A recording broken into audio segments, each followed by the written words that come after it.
ஜெயிச்சிருவாங்க கிழக்கு தொகுதியில. என் பேரன் 7 வயசு 9 வயசு பேத்தி இருக்காங்க. சரி. விஜய் தர வேற யாரும் போடக்கூடாது கையெடுத்து சத்தியம் வாங்கியிருக்காங்க. இந்த மாதிரி எல்லா வீட்லயுமே இந்த மாதிரி நடக்குது.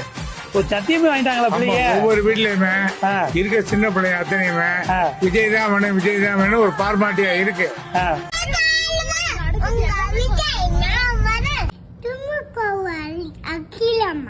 அகிலமா யார் அடிக்க போறா? தளபதி. தளபதி யாரு? விஜய் தளபதி.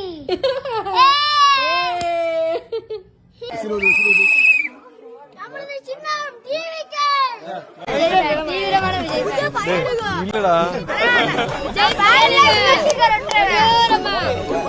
விஜய் விஜய்க்கு ஓட்டு போடுப்பா. தளபதி போல மண்டே வருஷம் யாரா? ஒண்ணா நான் போட மாட்டேன். எலெக்ஷன் நடக்க போகுது. நாங்கெல்லாம் ஓட்டு போட போறோம். நானு அம்மா எல்லாம் நாங்கெல்லாம் யாருக்கு ஓட்டு போட்டோம்? விஜய். விஜயா? நிச்சயமா